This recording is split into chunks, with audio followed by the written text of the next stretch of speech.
Bem-vindo ao Devocional 2024.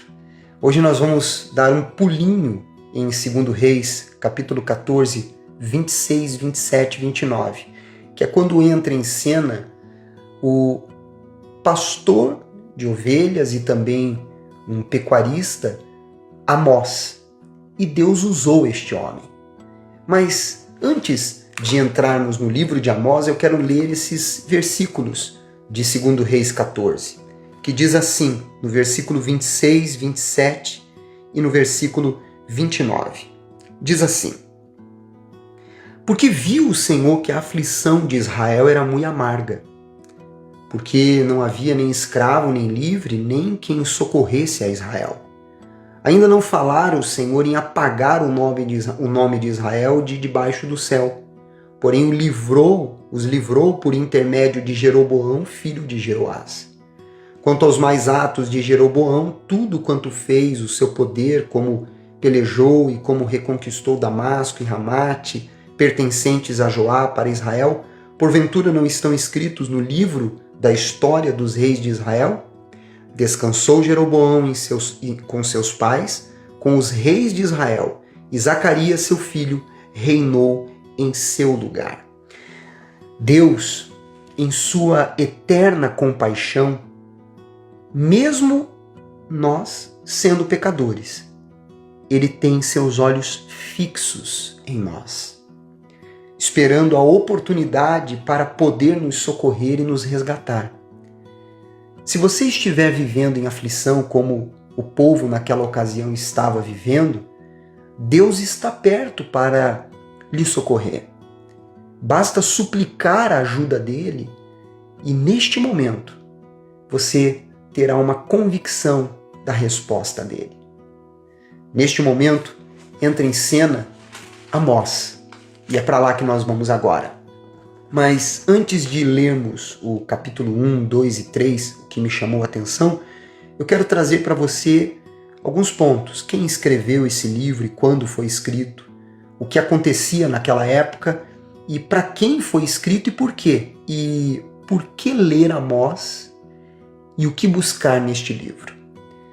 Primeiro, ele foi escrito por Amós em 760 a 750 a.C., um momento de crescimento e prosperidade econômica.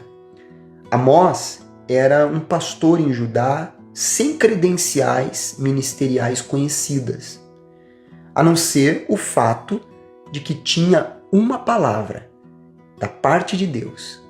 O Senhor Deus sempre usa pessoas anônimas para envergonhar os conhecidos. E Ele quer usar Ele quer usar você que está aqui conosco. Naquela época, a liderança de Jeroboão II e suas conquistas militares tinham ajudado Israel a prosperar. Mas embora aparentemente tudo estivesse bem, a fibra moral da nação estava se desintegrando. E naquela ocasião a mensagem ela se destinava ao povo de Israel, o Reino do Norte. Amós, proveniente do Reino do Sul, criticou o materialismo, o baixo nível moral de Israel que tinha absorvido dos vizinhos pagãos. Os ricos estavam explorando os pobres. Amós escreveu para lembrá-los de que Deus se interessa de modo especial pelos desvalidos. Essa profecia foi o último apelo de Deus a Israel, advertindo-os de que se arrependessem antes que fosse tarde demais. Nós precisamos ler esse livro e buscar nele alguns pontos importantes. Ele apresenta a perspectiva de Deus sobre algumas questões sociais transitórias. Examina com forte crítica a injustiça e faz apelo à retidão. Se você estiver bem de vida, ou lutando para pagar as suas contas, ou se você pertence à classe média, verá que essas palavras mexerão com você. Amós conclama o povo para retornar à retidão e à justiça, voltando-se para Deus. Procure observar as correspondências daqueles dias com os dias de hoje. Quando ele fala aos pobres, pense nos que estão sem lar, nas mães solteiras, nos idosos e outras muitas pessoas que estão sendo exploradas. Vamos entrar então, capítulo 1. Esse capítulo, ele mostra um terremoto. E além do terremoto, ele vem falando sobre profecias sobre várias regiões. Amós pode estar se referindo a um terremoto que ocorreu 2 anos depois. E ele menciona esse terremoto provavelmente como o rugido de Deus pela forma que o povo estava vivendo. Seria coincidência nos dias de hoje o que vemos nos 4 cantos do mundo e cada vez com mais intensidade, não é verdade? Terremotos, maremotos, catástrofes naturais. Não seria Deus indignado com o que ele tem visto? No capítulo 2, do versículo... Aliás, eu vou ler o versículo 1, o versículo 1 para você. Palavras que em visão vieram a Amós, que era entre os pastores de Tecoa, a respeito de Israel nos dias de Uzias, rei de Judá, e nos dias de Jeroboão, filho de Joás, rei de Israel, 2 anos antes do terremoto.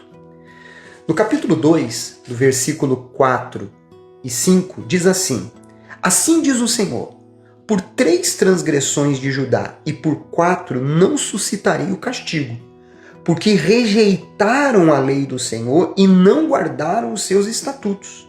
Antes, as suas próprias mentiras os enganaram, e após elas andaram seus pais.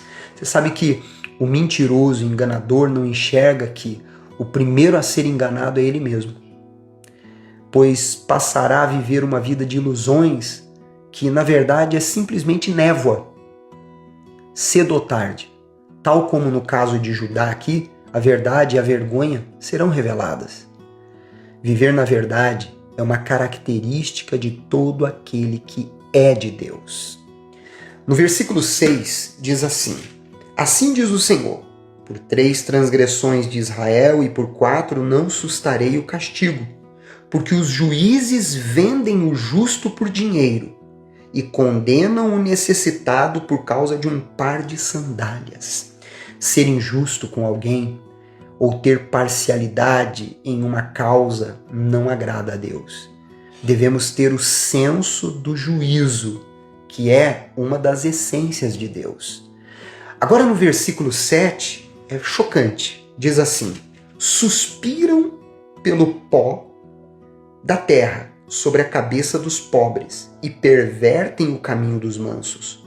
Um homem e seu pai, olha só, pai e filho, coabitam, têm relações sexuais com a mesma jovem e assim profanam o meu santo nome.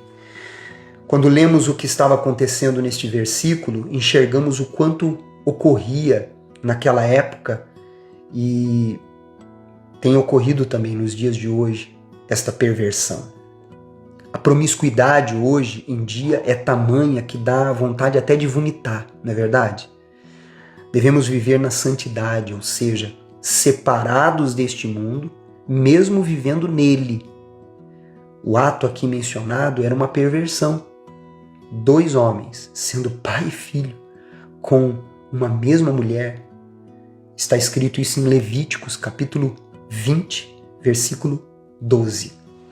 No capítulo 2, no versículo 12 ainda diz assim: Eis que farei oscilar a terra debaixo de vós, como oscila um carro carregado de feixes. Aí no versículo anterior diz: Mas vós, os nazireus, destes a beber vinho, e aos profetas ordenastes, dizendo, não profetizeis. Quer dizer, os nazireus, eles tinham um voto de que eles não colocavam nenhum tipo de bebida na boca. E os profetas, os sacerdotes, tinham o objetivo de profetizar. Então eles estavam sendo levados a fazer algo que era contra o propósito e o compromisso que eles tinham com Deus. Veja só, obrigar pessoas a fazerem aquilo que era contra a sua fé e devoção Era uma forma de envergonhá-las e causar nelas uma destruição interna. Vemos isso ocorrer hoje dentro das religiões, quando pessoas puras e sinceras são levadas a fazer algo em nome de Deus ou porque o homem de Deus mandou, mas ferem os seus princípios, destruindo a sua fé e comunhão com Deus. Veja como a Bíblia ela é tão atual como naqueles dias. No capítulo 3, do versículo 2 ao versículo 6, nós vemos a palavra de Deus nos mostrando que Deus ele estava indignado porque todo acordo, aliança, compromisso é uma via de mão dupla. Por exemplo, eu tenho um compromisso com a Viviane, então a Viviane tem um compromisso comigo.